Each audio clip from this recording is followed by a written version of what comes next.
the knowledge that's out there now, I mean, is a lot different. You have tons of videos, everything. When I came up, I really didn't have a lot. And the way I viewed arm wrestling was, okay, what's happening? Starting in the middle here, and we're going to the side, okay? So, and so I focused a lot on side pressure.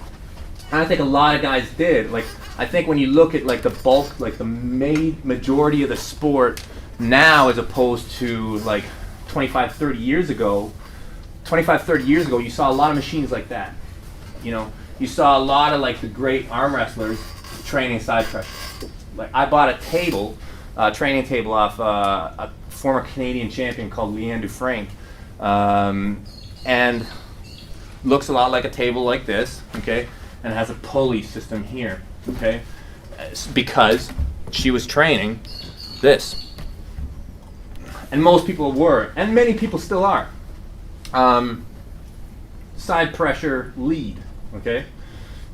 The problem is with side pressure is that the part that will fail, okay, is, now everybody can benefit potentially, especially at the beginning, from a little bit of side pressure training, but I would not even tell a new guy to do it. I wouldn't.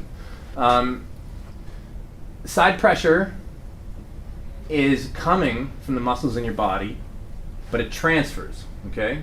It transfers through this bone and through the ligaments of your elbow. Then it travels up this bone and it ends up in your hand, okay, and then the other person can feel it. But the limiting factor is never the muscles in your body. Never is.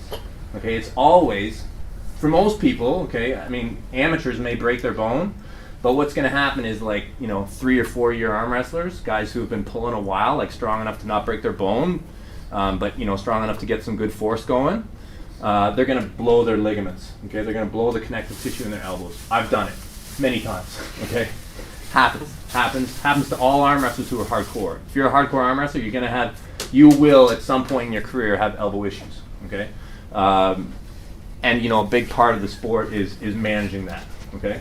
But, so what I'm trying to say is by training it, you're training false mechanics, okay? Because side pressure happens at the end of the movement, okay? So that means you start off either pulling up or connecting, right? Inside or outside, okay? And at the end of the movement, after I'm like tapped out from what I can do muscularly, I can add a little bit of bone and connective tissue, okay? And the same thing, if I'm coming in, I'm cupping down and I'm connecting as hard as I can, and at the end of the movement, I can add a little bit.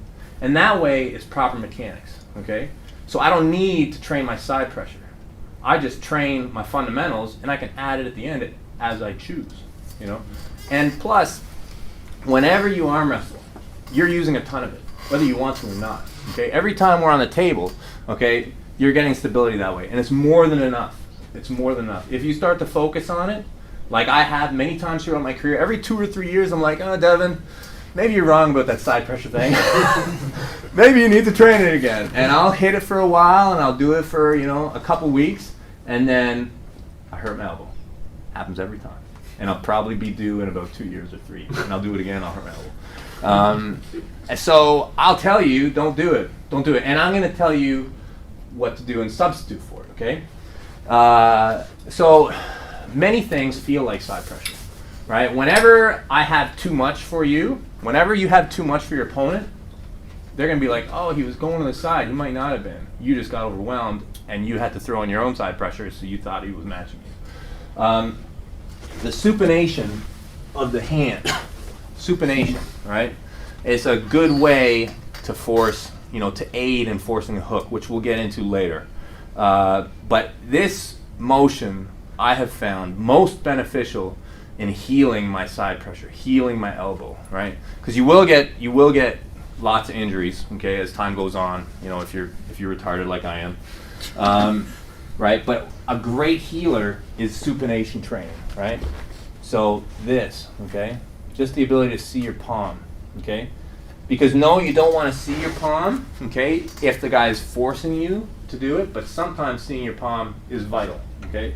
You can use techniques where you do force that direction, okay? And it is a subtle difference between, is that side pressure? Well, yes, there is side pressure involved, but it's the supination that is really doing the work. And supination muscularily all makes sense. Your body's designed to supinate to some degree, okay? But side pressure, you know, that's what your body's not really, you know, you can do it, but, you know, I don't think that there's muscles really in place to, you know, get massively stronger at side pressure.